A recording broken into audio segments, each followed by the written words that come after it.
Okay, hey everybody. So we are live. All right, so I've got with me Josh and Michelle here. We are the CellBotics team. I will let them say what they do a little bit, but we have a lot of really amazing things we're going to talk about today. So real quick, I'm Nicole. If you don't know who I am the CEO of CellBotics, but I also developed the in-person cell phone repair training. And as of late, I just focus on running the business. All the trainers kind of handle the training. I kind of come in and say hi to everybody. But, I've been fortunate enough to be able to just worry about the growth of CellBotics and the future of what we're doing. So that's kind of what I do day to day. Plus, I'm on the board for Repairs First Association, which we are partnered with officially with our platform. So if you need training for new hires, operations, sales, all you have to do is sign up as an RFA member and you get all of that, all included for $69 a month. It's awesome. If you have questions, just reach out to me on Facebook and I will gladly help you. And then I also sit on the board for the Gadget Repair Expo. Don't miss that. We're going to talk about networking successfully at an expo and give you the secrets of how we keep up and make money off of the people we network with and how we actually do that. So, all right, Josh, give a little rundown about what you do. What's up, you guys? My name is Josh. I am the phone flipping instructor here at CellBotics. I really enjoy it because just the atmosphere itself is honestly wonderful. It's exciting. It's everything that you're looking for when you're trying to come to a learning environment. So just check out CellBotics if you haven't already. But again, I teach phone flipping here at CellBotics, and I teach people how to make an extra $1,000 literally just phone flipping it. You can implement this in your repair shop, or if you're just looking to make some additional money, I can help you with that. Right. Okay, awesome. All right, Michelle. Hi, I'm Michelle, the computer lady, better known as Michelle, the trainer with CellBotics. And what I do is I teach workstations, desktop, laptops, server smart hands, and printer maintenance at CellBotics. I'm also a children's book author, and I write STEM-inspired books for children. Mm-hmm. I've been working with Nicole for a while. I have 27 years in the business, having serviced Home Depot, Target, Walmart, and other large accounts such as SunTrust and BB&T Bank, which is now Truist. We got a lot to talk about today. I'm excited because we've got some great news.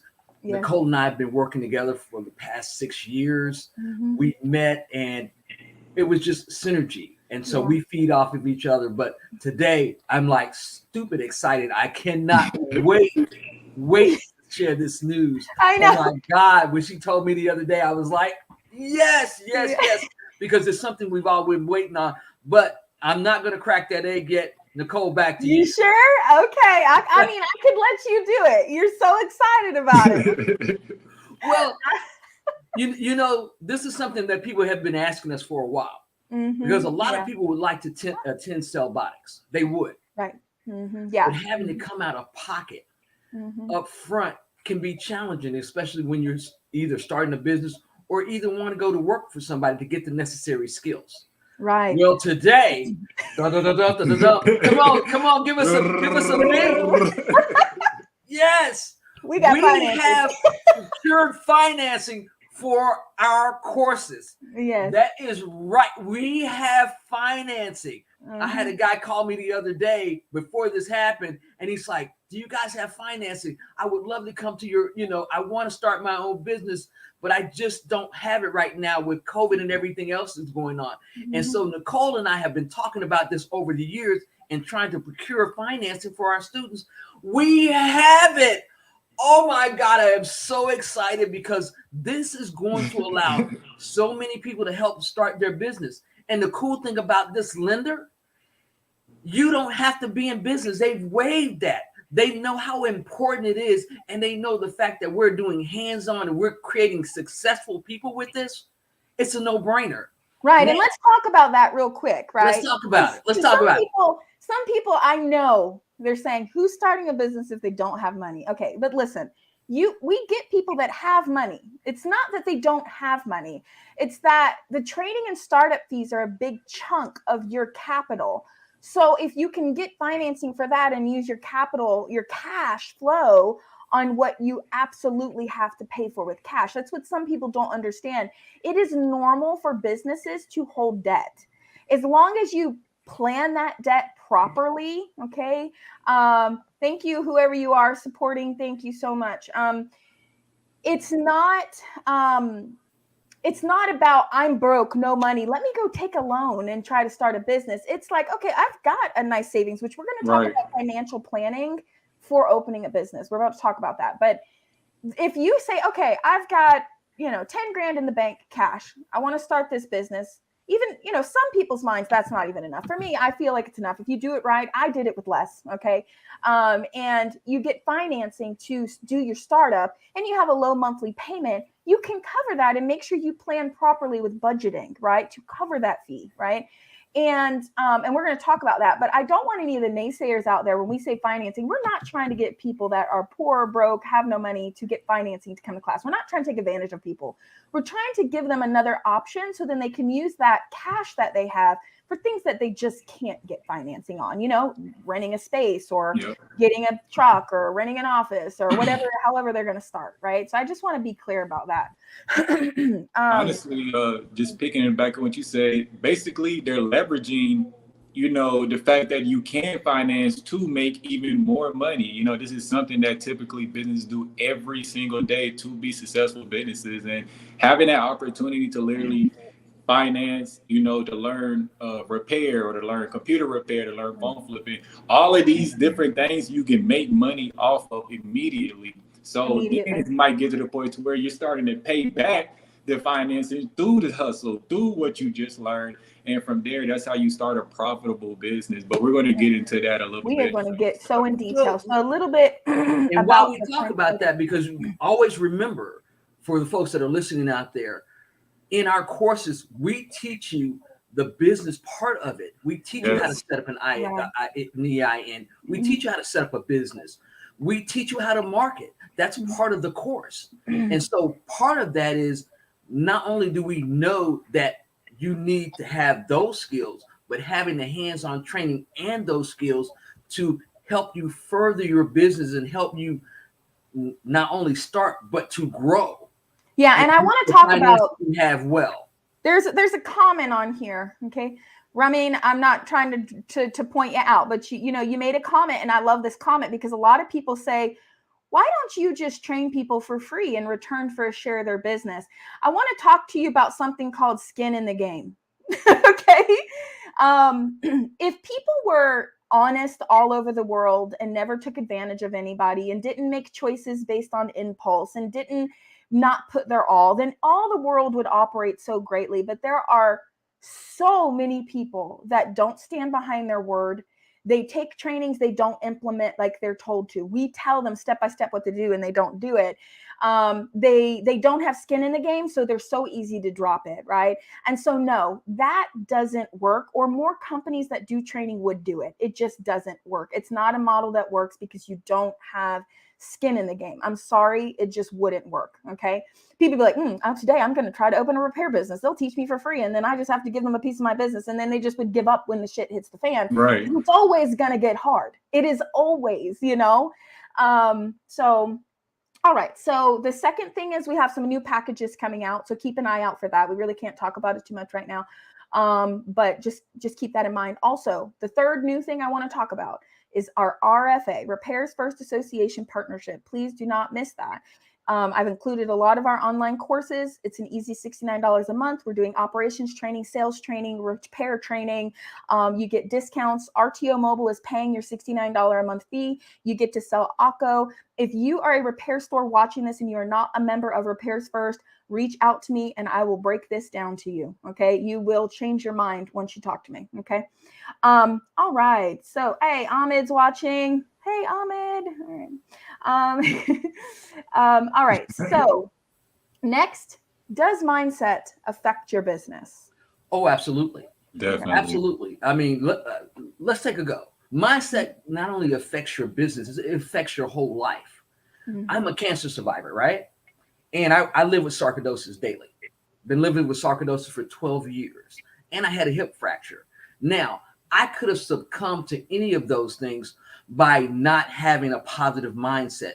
But in business, it's crucial because, like Nicole said earlier, you're going to experience challenges, but you have to be able to think and have solutions. And that's one of the parts of being with the CellBotics team. We're always thinking of ways to make our courses better, but also ways to uplift our students. Every time we get information in the industry, we come back and share this information. And that's part of being on a mindset of making sure that we live in our purpose. So definitely mindset is key to being successful in business. Josh, What do you think, Holiday? I definitely agree, and definitely would like to piggyback on you. Mindset is simply everything from the start to literally the finish. You know, it's hard to do something with a negative, mindset. It's hard to accomplish goals at a high level with a negative mindset, and that's why we simply just want to talk about mindset today. For me, as it was, I literally believe in winning, and the way winning is to me is not be because I may go through a failure, because what I'm saying, I made something bad may happen to me. I believe in winning as in continue to go, continue to grow, continue to not give up. And those are simple characteristics of a mindset that you actually need to, have a successful business. Wouldn't you guys agree? Oh, so yeah. So I think when we talk about mindset, there's a couple of aspects here that we have to think about, right? Because what affects your mindset, first off, it's your surroundings, your current life, right? If you feel like your life is pressure, you're struggling, and I dealt with that. A lot of people don't know this. Michelle was one of the big changers in my life, and I will be very transparent about that. I look at Michelle like a sister because when she came into my life and we met, we just got really close, and I could just tell her things that I couldn't tell anybody else because I was the leader. Like, I feel like people always look to me as to advice, and that's great. I'm there. If you want to hear something from me, I'm willing to tell you my opinion, right? But I never felt like I could lean on someone and be completely transparent with my personal struggles inside my mind. And I could do that with her. So through that and being able to hear her, how her mindset was so great with all this adversity that she had experienced with her health and everything, which things I just feel like I could never even handle, and she was able to help me look at my life differently and myself differently. And that's what propelled the business. So I know that sounds really, really weird, but I had met a gentleman. I'm not going to say his name, but years ago, he came to my class, very well off, bunch of companies, one of the most down to earth, nicest guys I've ever met in my life. But he had mentioned to me to watch something called The Secret for 30 days every day. And at that time, I mean, I was borderline like looking to like close my business. I was like, I'm just done. I'm so stressed out. You know what I mean? I'm so spread thin. But I did just that. And it helped change my mindset so much. Within a month after watching that, not even, maybe 2 weeks after that month, literally, we've got my first commercial client, which was a $90,000 contract. And it was so eye-opening to me that I had to find a way to find the good in my situation. Trust me, I've dealt with death. I mean, most of you watching this know my child's father committed suicide. He hung himself in a room when I was there, locked himself, hung him. I had to go through that whole situation of finding him. Imagine me trying to pull myself up off the ground. I had to find a way to not, of course, you can't find a positive with that, but I couldn't live with that negative view forever because it was affecting my business. So I understand that people watching, you're like, you don't understand. I've got this going on. I've got that going on. No, I do understand. We're not preaching something we haven't done ourselves. It's trying to realize that even if it's not, of course, you're not, I'm so happy my family member's sick and dying. Like, that's not what I'm talking about. I'm saying, like, maybe, this is the course of life.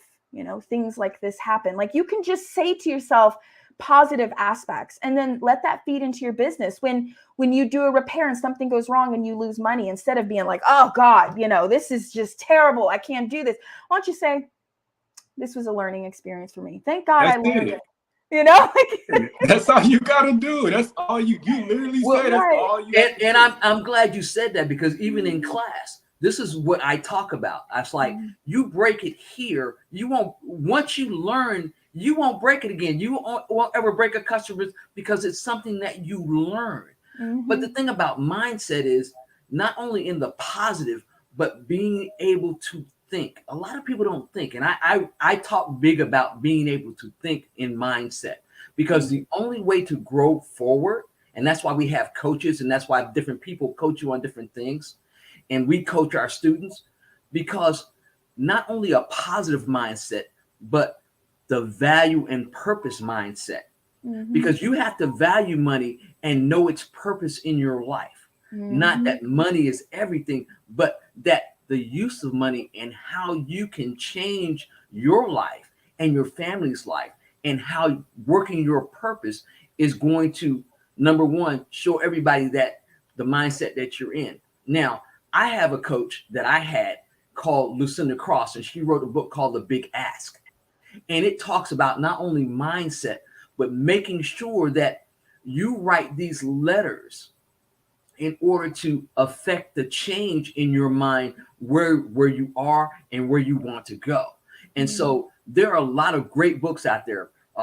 Rich Dad, Poor Dad. There is The Greatest The Law of Salesman in the Attraction. World. There's everything. But the thing about it is you have to incorporate it. And it takes 60 days of good habits Right. to incorporate a great mindset. You can't read a book and then not do what it says and expect to get the results. Even as simple as saying, I wake up and I say, today I am going to make up my bed, and you do that every single day. That is a mindset. That is a form of training your mindset to, when I wake up, I'm going to do my bed. Okay, when I wake up, I am going to do this for my business. Or when I wake up, I am going to be on time for work. Like, that is a mindset. That is like the start of a mindset. If you guys didn't know, if you just need an example, it is literally just that simple. Just training your mind to do something that you want to do every single day, to where it is then, it's you. It turns into you, you know, and that's well, so let's true. talk And I about want to this talk for about just a second.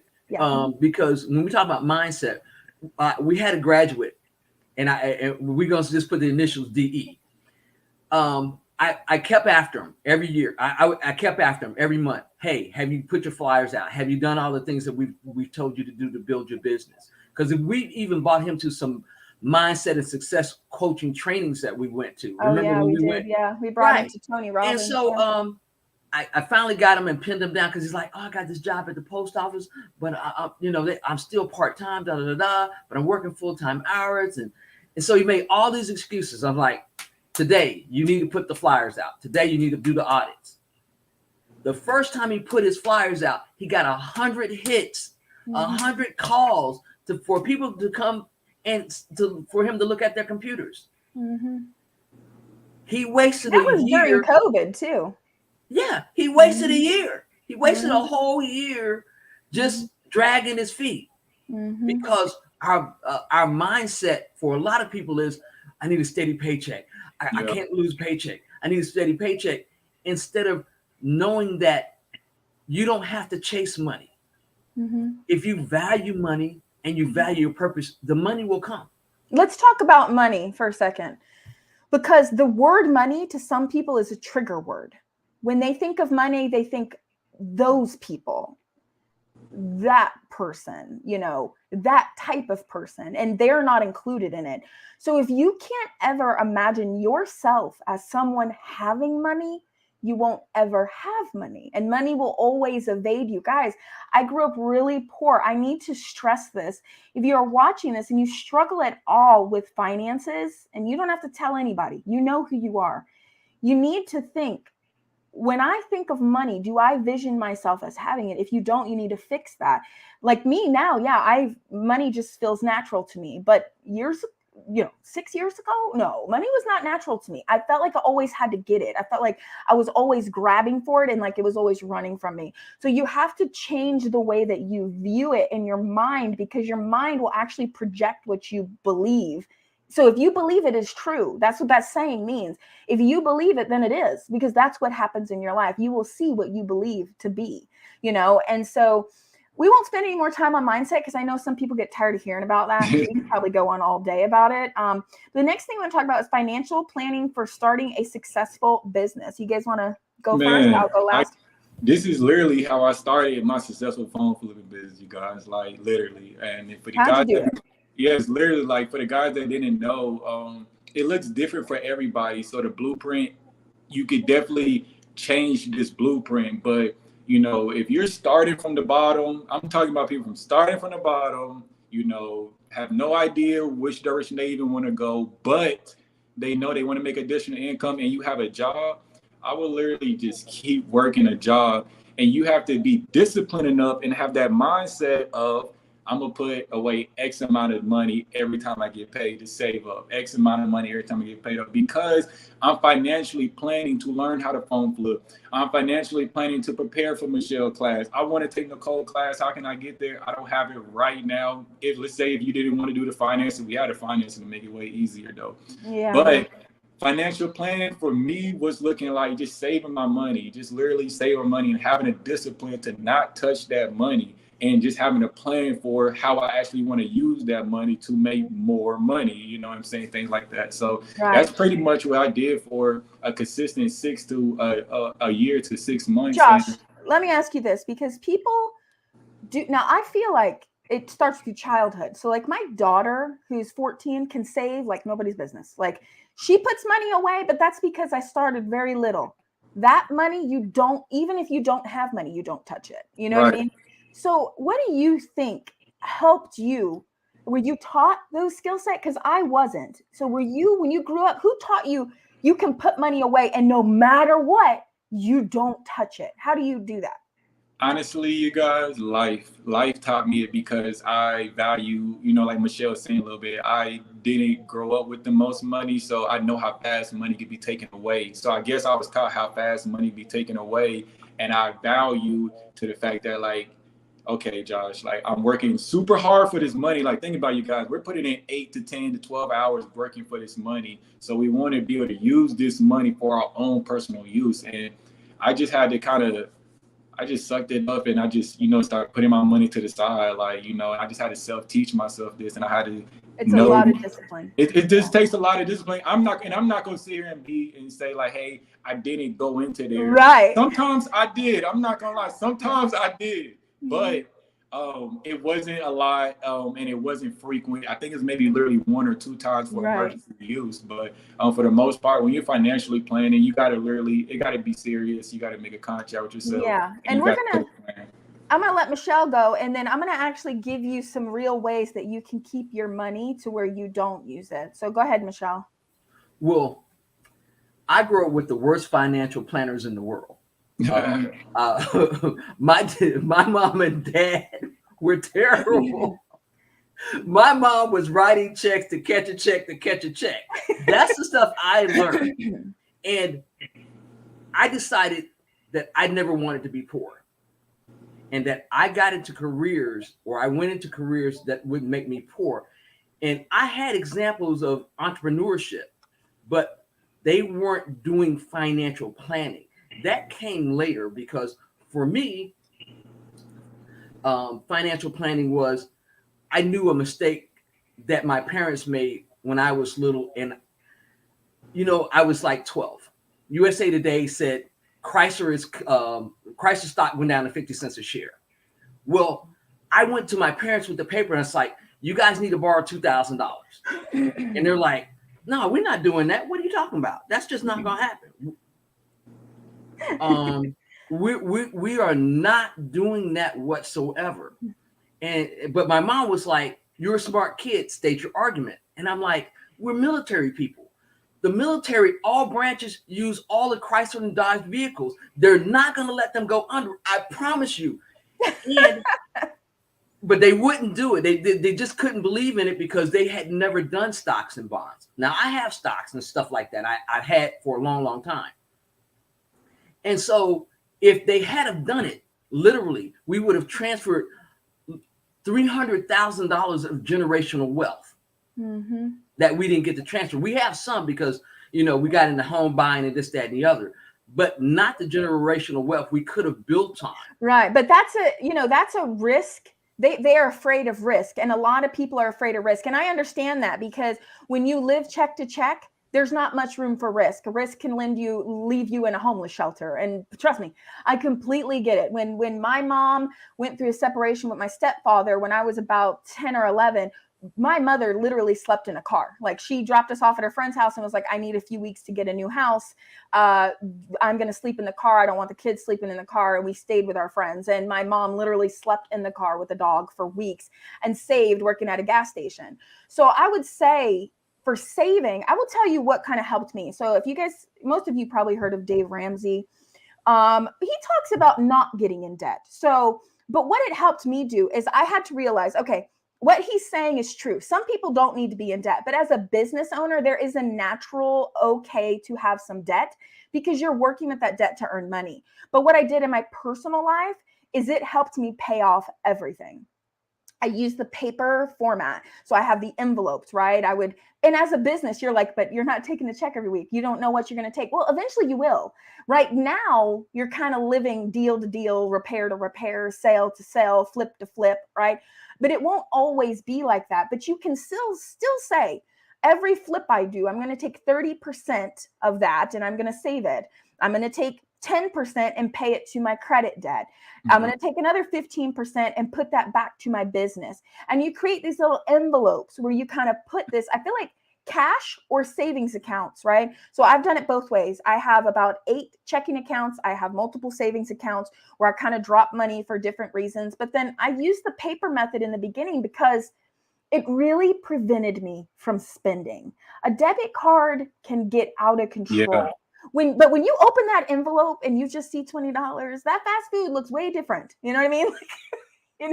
That night out to eat, it doesn't make any sense for you anymore. You know what I mean? And so if you are someone that is struggling with finances or starting your business or growing your business financially and creating a little emergency backup. So Dave Ramsey says like have $1,000 emergency immediately. I got that done immediately. Then 6 months of your bills, which I got that done, right? This program really, really helped me. But I had to also remember that it couldn't really apply to my business all the way because we needed to have debt to grow. I have to invest in equipment. I have to invest in marketing, advertising, locations, moving, people. It's a lot that goes along with that. You know what I mean? But if you are struggling with your finances, I would suggest that. Now, I want to go to the comments because Brentley Norris said, started my business out of my garage after watching some of these live shows. Things are looking up, but still having issues keeping consistent business. So I think all of us can give some tips for him to get some business. Do we want to do maybe like 3 each? Josh, 3 ways Brentley can get some business?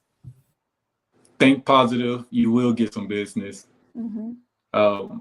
Maybe take a pivot, and figure out what is it that you need to do to, keep your business consistent. So maybe just stop for a second and just think, what I'm saying? So think positive, stop for a second and think.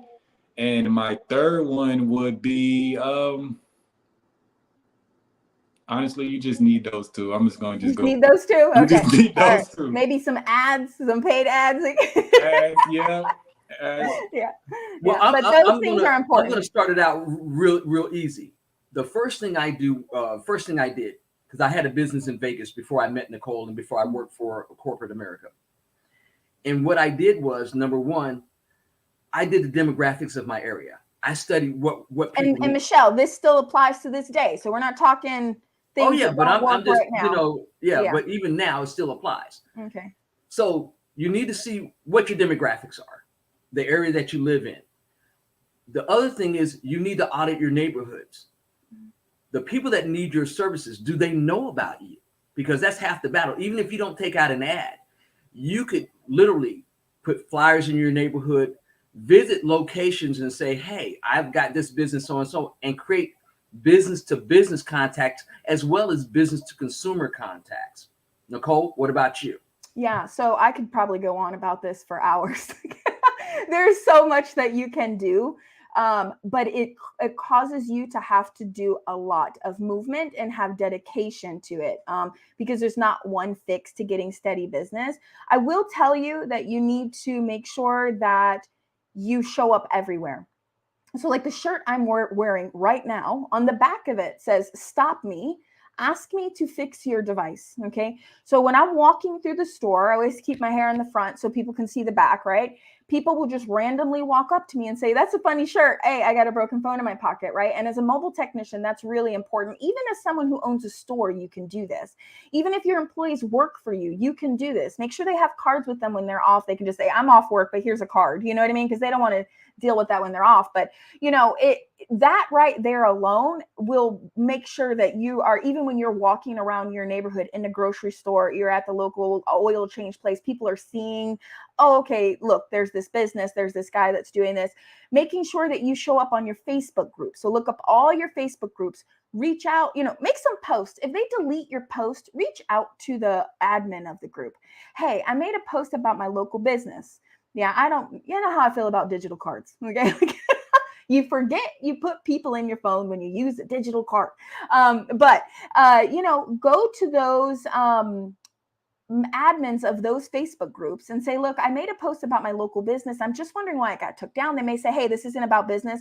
And you can say, well, it's really me as an individual. I work from home. I work at the local whatever company, and then I do this on the side. I take really good care of my customers. Is there anything I can do to change your mind? Some of them, they may want to charge you like $10 to put up a banner. Some of them may just be like, well, I want to make sure that you're a legit person. You can be like, hey, can I meet you for coffee? I'll take you out for coffee. I just want to be able to help the community and post in this Facebook page. And then just get out MapQuest, zoom down. If you don't want to drive around, but you need to go and talk to every single company there. Walk in. Hey, we're a local, even if it's just you, we are a local repair company, and we help businesses with their IT repair needs, phones, tablets, computers. And, I go over this a lot in our courses because there's a lot more to it than just walking in. It's not always that easy. But it's about getting out there so people know you and see you everywhere. Yard signs, flyers, putting them in at laundromats, to restaurants, to everywhere you can put them. Waze, maps, ads, Facebook ads. There's a lot of different things that you can do, and it will generate business, and it doesn't cost much. You know what I mean? But yeah, I could go on for days about that topic. All right, so let's move on to the next thing. How to plan for success, and what to do when you fail, and how do you consider it a fail? I'll let you guys go first. The easiest way to plan for success, number one, is back to mindset first, because you have to get your mind right. You have to level up. I'm a solutionist. I'm a solution architect. I never see a problem. I see a challenge that needs to be resolved. Now, the other things that you need to do are, number one, you need to plan. Planning is crucial. If you don't have a plan and a vision, it's like a ship without a rudder and a motor. It's not going too many places. So you need to make a plan. Okay, you need your 30-day plan, your 90-day plan, your 1-year plan, and then your 5-year plan. The one thing about having a plan and a timeline, this will give you directions to move in. And that way, if you have a failure or something or a challenge, you can look back and say, oh, I did this and I need to pivot this way. And get you a coach. Stop being afraid of being coached. Get a mentor. Mm-hmm. That's part of the issue here. You need someone that can guide you out of your own mind. What if they say, I can't afford a coach? They have free coaches. They have SCORE. They have Small Business Administration. These are things that we talk about in our course. That's why I said that, because people don't know that. And these are things that we tell in our course, is how to get free mentors and coaching and things like that. Exactly. And then we've got the average of Clubhouse, fan base, Speakeasy. There are lots of places where they have groups and Facebook groups that do coaching for free. Follow us. Yeah, I do paid coaching. Sorry, guys, I don't have time to do free. but $4.95. So there are ways that don't cost a lot. And this book is in the library, just in case you don't want to buy it. The thing about it is, we have to get out our own way, and planning will help us be successful. Okay. Holiday, your turn. The question was, how do we prepare for financial? Yeah. So basically, how to plan for success, what to do when you fail, and how to call a fail. What is a fail, and what do you do when you fail? My perspective from the situation is planning for success, man, is honestly just taking whatever your goals or where your passion is that you want to do. That's the first start. You know, what it is that you're passionate about? What is it that you actually wanted to do? And I know immediately some people are thinking, I don't know what I want to do. But just let it just let it come to you naturally. Like literally when I found out about phone flipping, I let it came to me naturally. I literally just started walking around and I just kept doing my day to day and I didn't force it. And it kind of just came to me like, you know, what you put out in the universe will come to you. So for planning for success, it's all about here and you know just imagining, dreaming a goal, dream a big goal, dream the big picture. What is it that you want to do? I want to make X amount of money doing you know whatever it is. Right. And preparing what happens if you fail. If you fail, you got to get up and go. You got to do it again. You know, because if you're not getting up and doing it again, then you didn't properly plan for success. Because if you plan for success, you saw this in the you know down the path, down you know on your way there, and different things Right. like that. So for it's just keeping it simple when it comes to planning for failure. You just actually have to know that it's actually coming. You know, now in my day to day, I literally know that something might happen and I do not let it affect me. The other day I got blacklisted. I got blacklisted. I didn't beat myself up. I didn't cry about it. I didn't, you know, I honestly didn't even get mad. I actually laughed at it because I knew it was coming. I And knew you because learned from it. yeah, and I knew because I'm having so much success so many times in a row. Sometimes life might throw a rock at you to see Mhm. what are you going to do. Do you want this? Like literally, like you know, we Right. all Do done you been there. want this or this little rock gonna scare you away? Is You this know? little rock going to scare you away from you know from your X amount of goal? And I laughed at it. I just continue to go. So to prepare for success is you have to be ready to face. I mean, prepare for failure. You have to be ready to face failure head on and continue to go right through failure. So that's the best advice I can give to you as far as those two. I love it. That was great. For me, I'm going to say how to plan for success. So, a lot of people initially think, okay, business plan. I feel like a business plan can be way too technical. And it kind of makes people fearful when they start going through it. It is something like in our business course, we do, we do talk about, hey, you can do it. And this is how you can use a business plan to help you just understand all the different aspects of a business. But what I think of when I say plan for success, it's get a pen and paper or an Excel sheet if you're like me and you love sheets, and put in there what is a number that means success to you. Because right now we could have somebody watching that's got 10 stores, 100 stores, a big facility, works out of their garage. Your definition of success right now is very different than anybody else. My definition of success was way different than it is right now. Okay. So this changes with you.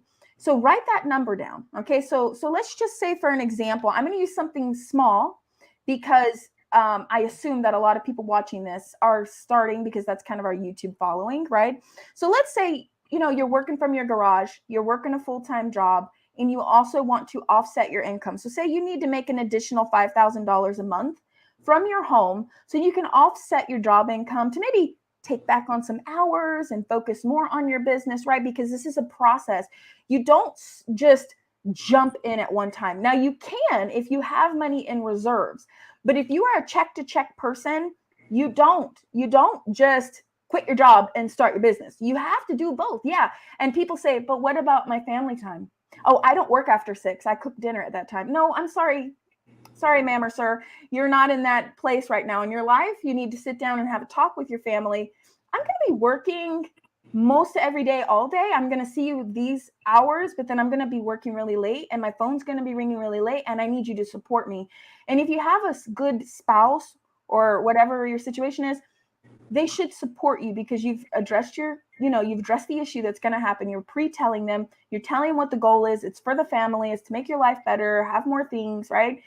And they should support you. If they don't support you, that's another conversation. Okay. But if you don't have somebody in your life who's supporting your goals and dream that includes them, we have another conversation we got to have about that.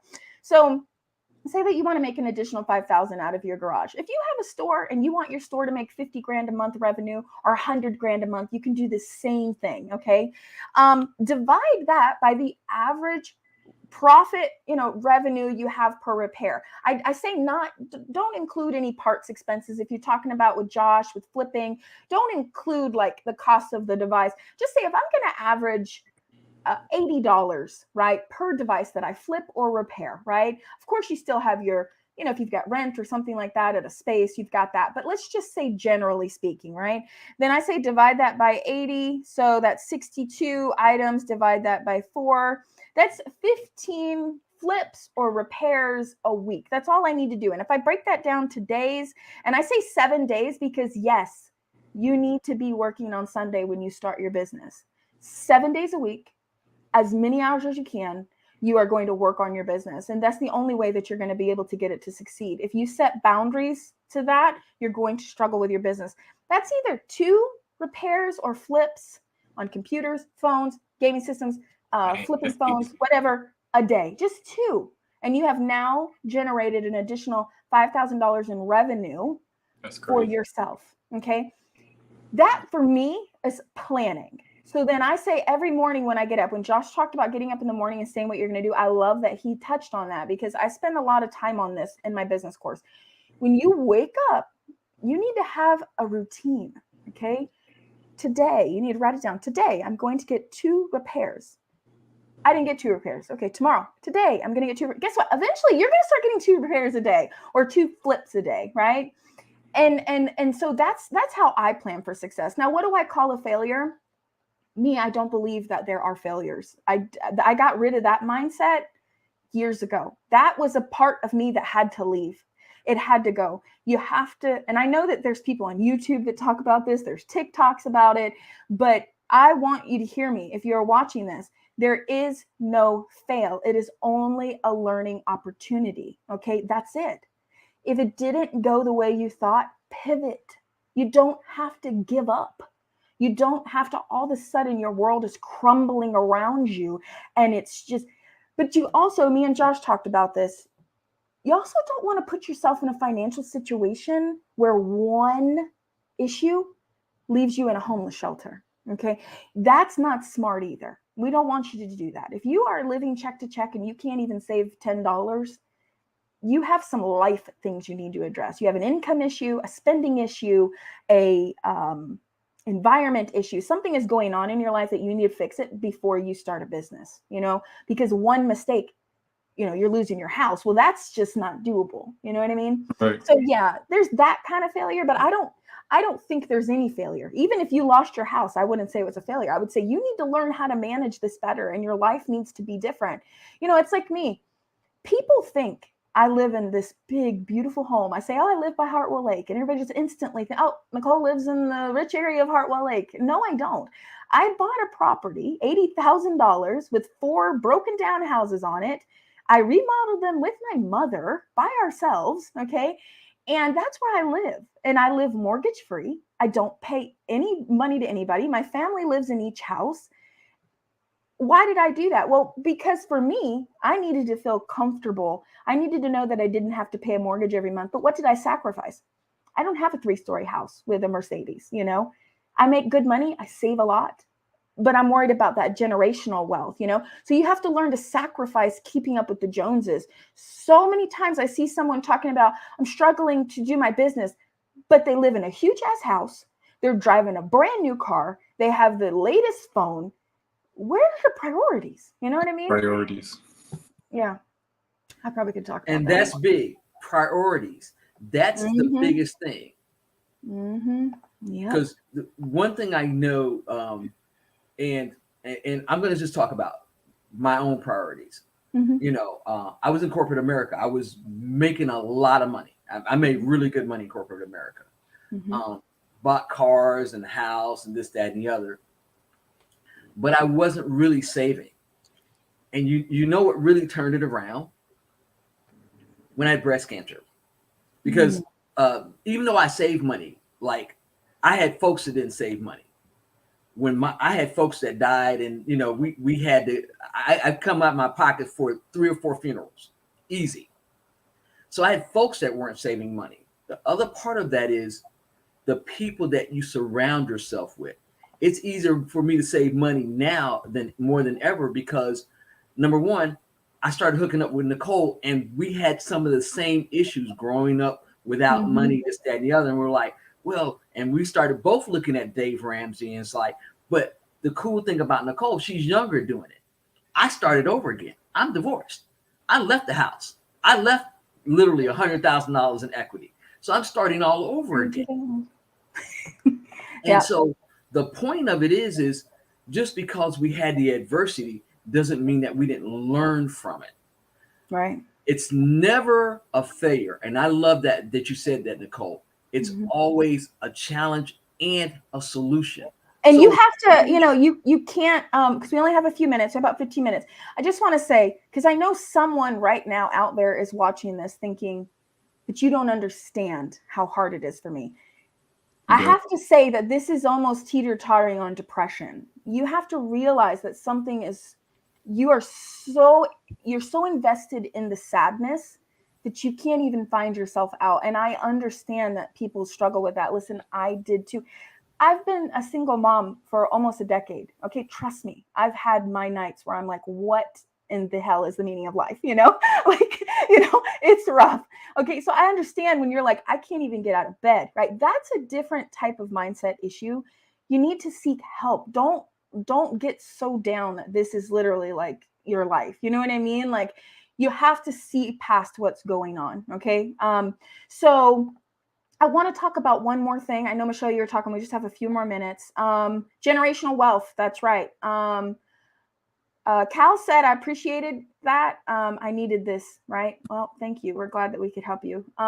One more thing, big one, how to network at a conference properly. Man, go ahead, you guys. That's big. Just starting, hold on, what do you say? Creating wealth dreams. That's real talk, create generational wealth. But if you guys didn't know, we will be at the Gadget Repair Expo next month. I'm looking forward to it. It's going to be exciting to get to see some familiar faces and just touching on how to network at a conference, you guys. I already know that a lot of you are honestly have no idea what to do when you go to a conference. Like, let's just be real. I'll be real. I didn't know what to do until a few weeks ago. And the best take and the best advice that I could personally give from my perspective is to exchange social medias. You know what I'm saying? Exchange social medias is one good way of networking. And the reason why I like that is because if I'm going to the Gadget Repair Expo and I follow Nicole's Facebook or I follow Michelle's Instagram, that's one way that I can still keep in contact with this individual person without me actually, having to really remember it, because it will show up on my feed and it will, I will eventually see them. And even if you're and that's honestly what I did. So try to exchange social medias with as many people as possible is one, small thing that you can do to literally, this is one of your favorite vendors or this is somebody you've been looking up to. Try to exchange social medias with them. That way you can continue to keep following. Very good. And I would definitely say the last thing is ask questions, you guys. Ask questions about their business. Come in as a learner. Try to come in to learn. Don't try to come in feeling like you know everything, because we don't know everything. Right. Try to come in and learn and ask questions to other people and be open to listening more than you are to talking. Very good. Thank you, Josh. All right, Michelle, what about you?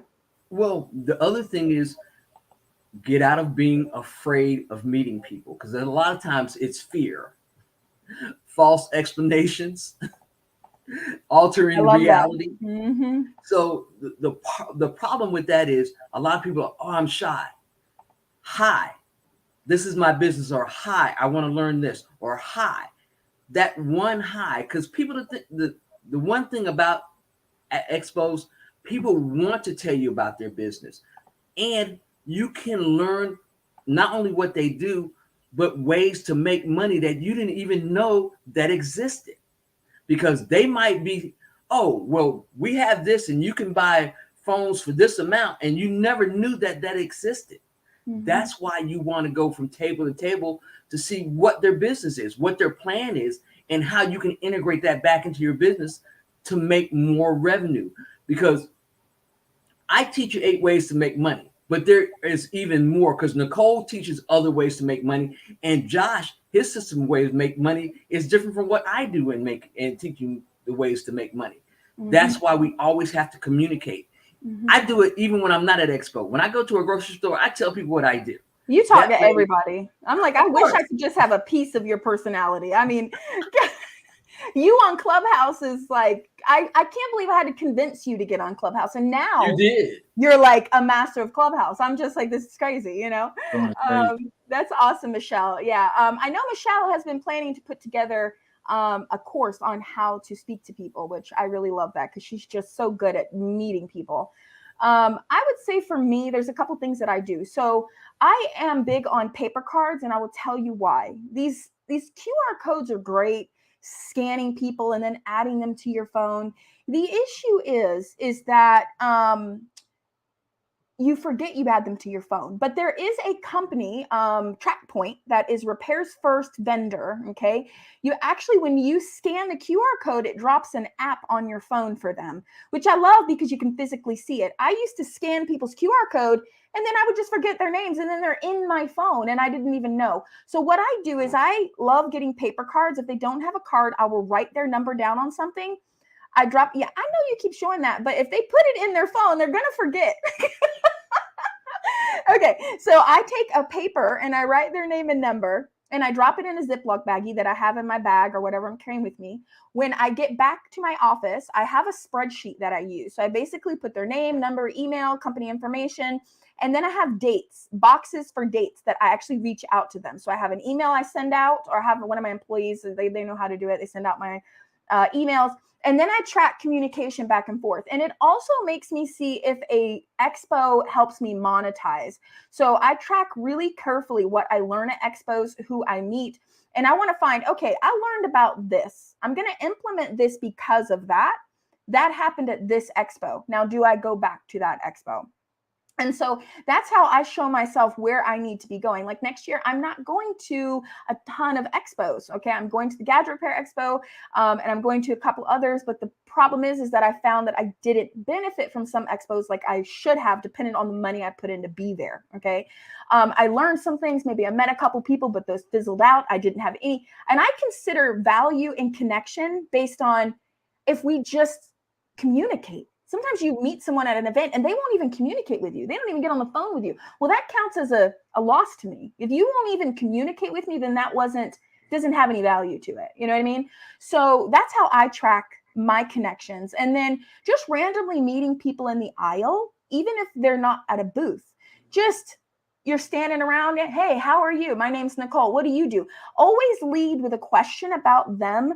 People love talking about themselves. It's just human nature. So you ask about them, and then when they say something to you, repeat it. So it's also repeat their name. So if somebody says, yeah, my name is Josh, I work for XYZ company, we do this, this, and this, and you say, oh, okay, cool, Josh. So what is that about your product, and what's different about it? So they basically, you hook them in, seeing that you have interest in their company, and then you can fill in with your information. Yeah. That's how I network. And also action items, taking action items from, oh yeah, that was Mobile Disrupt. That was a great event. That was all women in IT, which was just fabulous.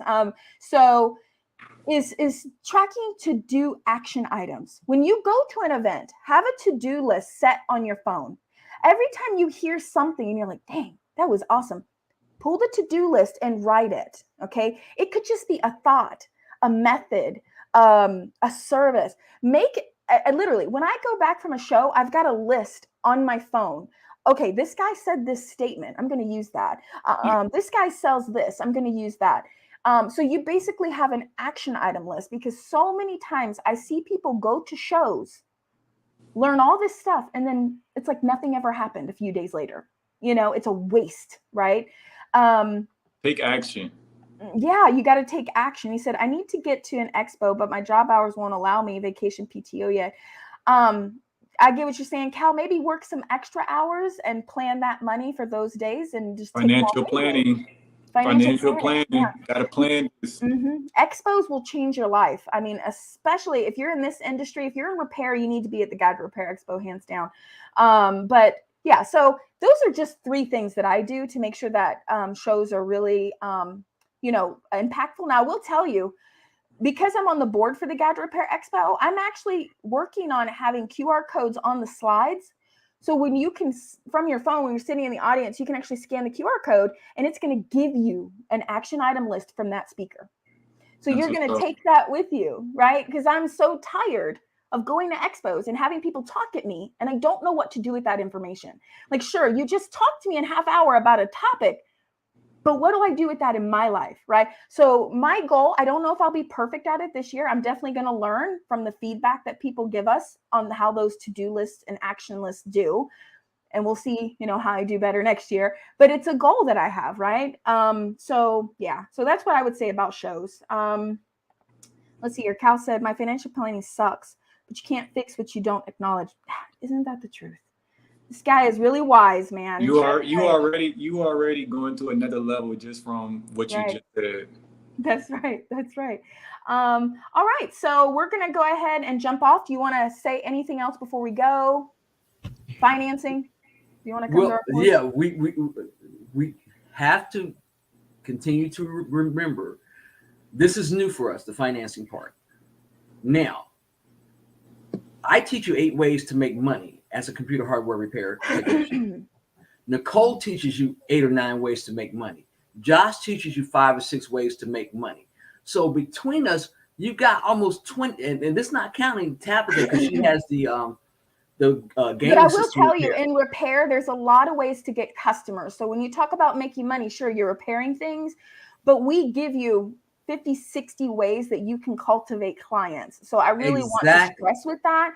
With our business courses, we're not just preaching at you to start a business, and we're not just saying do marketing, do flyers. We're actually saying we're giving you step by step, hands-on ways to not only build your business, start your business, build your business, and to do the marketing piece so you're successful.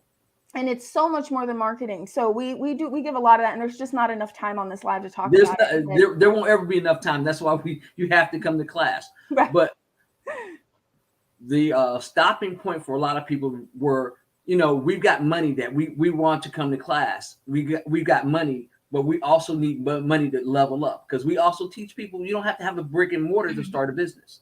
A lot of people can start businesses, as Nicole said, from your house. How many repairs do you need to do a day in order to get the lifestyle that you need? So Danny asked, what do you guys think of monetizing using a subscription method? Let me talk to you about this. Okay, Danny. And Danny, if you can comment below, are you a repair shop owner? Tell me what you mean, because I'm going to address this as if you're in repair. Okay. If you own a repair shop and you want to start a subscription, I did this. Okay. So I know I had my own tablet brand. It was called Nikki's Tablets. I sold it in all my locations. I had 7 locations, plus I sold it in BrandsMart. And I had a subscription for insurance. This is before insurance was really a thing on devices. This is before Walmart had tablets. Okay. Just think of that. All right. And so I would charge a small monthly fee, like $7 to $10 a month, auto deduct. I used QuickBooks, PayPal, whatever I could use. I don't think PayPal was then, I can't remember, but we used something to set up the subscriptions. And then that would give them either a discounted repair rate or completely cover a repair in the future. Okay. I am a mobile repair service for consumer electronics. This is the only thing. If you have one location or you're mobile, think of how many people you can actually reach with that model. If you think, okay, if my town has 50,000 people and I'm only going to get 1% of that business every few months or once a year or whatever, I don't have a calculator, but how many of those people actually sign up for it? So you have to be careful what you get yourself into, because some people, they over-service themselves. They come up with all these ideas and they've got all these things that it just gets so jumbled. The customer can't even figure out what they want from you. And so you need to figure out, okay, if I'm going to create a subscription model, where am I going to go with this? Are other people going to sell it too? Is this going to be nationwide? Well, then, yeah, you can make money off of it. But if you're just, in your garage and you're like, I'm just going to offer this to my ones. Well, sure, you might get a few to sign up, but you have to think longer term. Am I trying to really make this into something? Now, if you just want a few people to sign up to make you a little bit of extra cash here and there and to give them a discount, then sure. But there's other ways that you can go about it. And keep in mind that there are really good subscription plans out there for insurance, repair coverage. But yes, you can start your own. And yes, you can make money off of it, but you have to go about it the right way. And even with me, after I closed my stores, well, I didn't close them actually. Well, I closed some of them because my child's father died. But when I opened CellBotics, I ended up selling my last store to one of my students around 2017. With those subscriptions, they still had to honor those. So that was a big deal too, because we had all these subscriptions, and then I wanted to do away with that service. So even after I canceled selling that service, we still had people that we had to honor that for. So just keep that in mind, that you are signing yourself up to be an insurance company or whatever you're trying to do. But don't go half-ass in. This is what I can't stand is people start things and they half-ass it. And then they say, it just would have never worked. No, you didn't put all your energy in it, because you know what? You got 20 things going on, Like, if you're going to start something, finish it, get it going, then add the next. Stop being an ideal, just people are just like ideals, just ideal. Let's do this. Let's do that. Let's do this. Let's do that. Let's do that. But then they don't spend time making one profitable. Right, Michelle? Yeah, the other part of that is, and when you think about it, you don't have to do the subscription. You can collaborate with somebody that has a subscription that will service your base, and then within the collaboration, make money off the subscription. So you could work with a company, say you're doing mobile repair, and they have device insurance, and you can offer that as a service of yours, but Michelle, don't have to.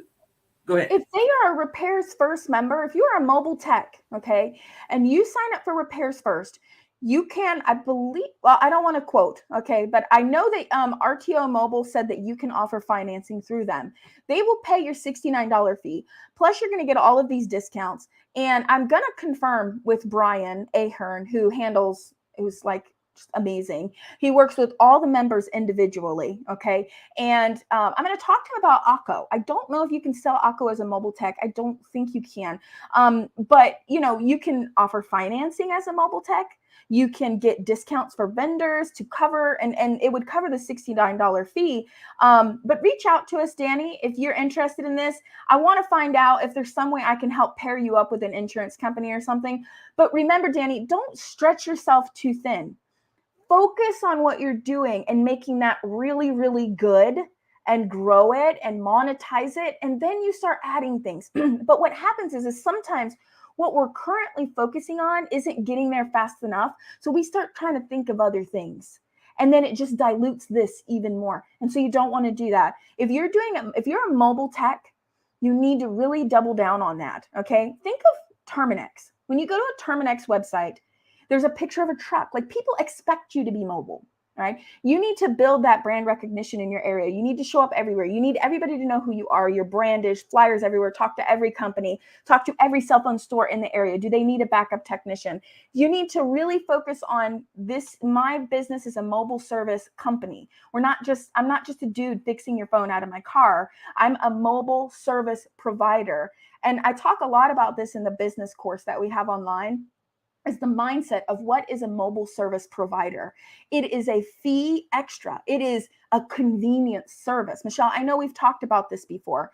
Because you get a lot of calls to go to companies and you charge a fee. I charge $75 to go to companies and fix phones. That's my trip fee. That's not even the repair fee. That's my trip fee. Why? Why, Michelle? Why is that? Well, number one, nothing's free. Gas isn't free. Time isn't free. Any of that. And so it's one of the things we both teach. If an appliance guy comes to your house to do a service, there is a service charge. There's a trip fee because it's time, gas, and travel. That's automatic. That's been in the industry before we thought about what mobile technicians are. It has been around since TV radio days. My sister had a sewing machine back in the day. And no, you cannot give your time away for free. That's where a lot of people go broke. Or Michelle, they compare mobile techs. Danny, comment if you've dealt with this. Mobile techs compare themselves to a store and they think they are less valuable. They're not. So but you have to understand that you are going to someone on their time. So if you position your marketing around, I come to you when you want. We, not I. Don't say I. It's we. I'm sorry. We. Okay. We, because it's you and your brand. It's not just you. Okay. People need to think there's more than one person or they will devalue you. So we come to you on the time you pick. We will come to your location. We make it convenient for you so you don't have to miss work or miss time with your family. You are more valuable than a store is because you have mobile ability. You're going to them. And when you change that perspective of yourself, you'll make so much more money because you value yourself and people will automatically value you more. I promise you. Cal says, I get rebuttals sometimes because I'm not a brick and mortar. Maybe I need to improve my presentation of my business. Yes, Cal.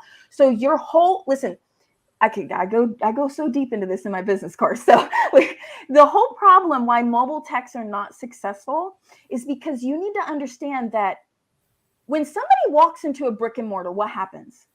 They just immediately either think, oh my God, this is a vape shop doing phone repair. Ooh, sketchy, right? And they don't say that.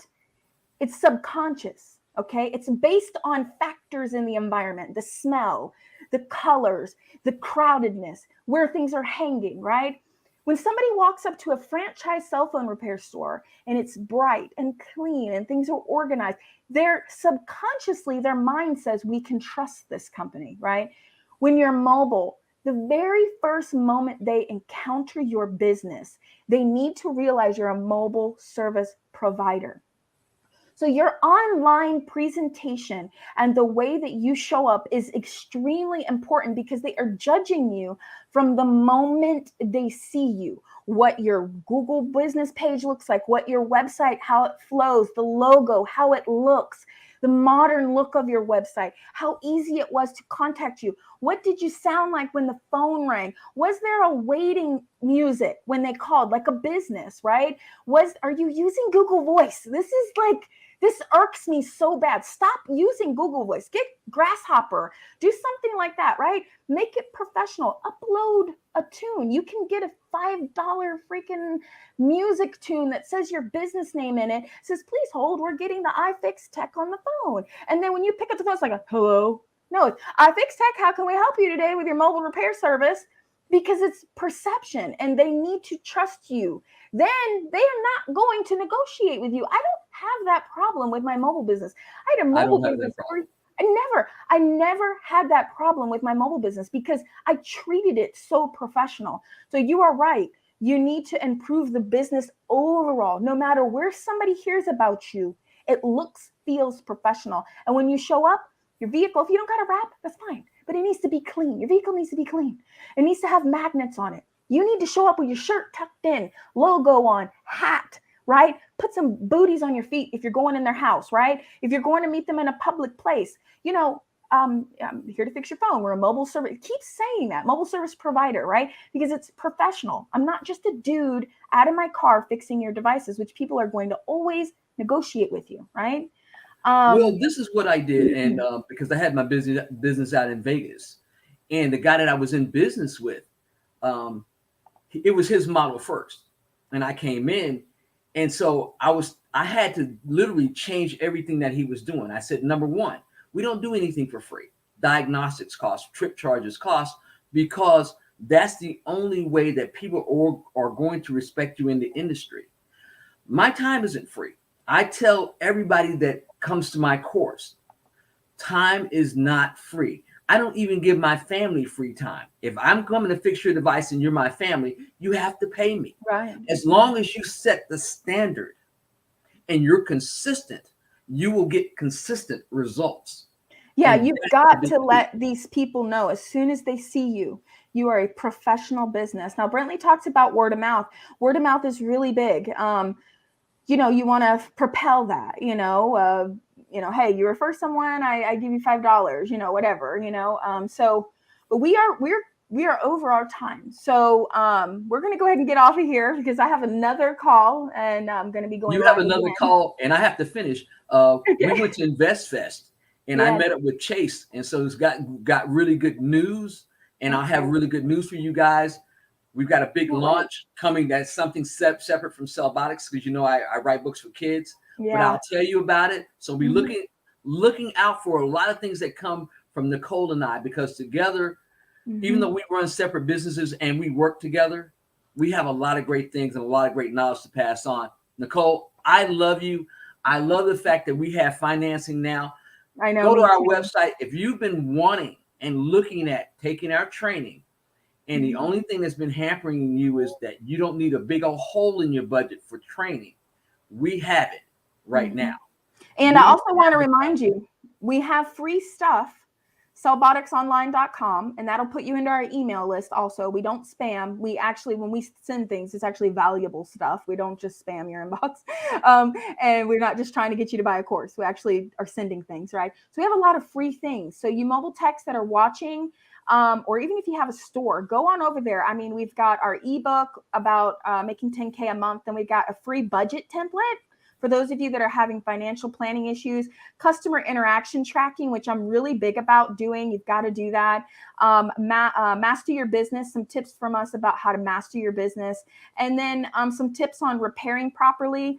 Josh has his free phone flipping training manual, which is amazing. He's got so many tips in there. And then we've got our free intake form. So CellBoticsOnline.com, just go to the menu, free stuff, and download everything free. And you're going to love that stuff.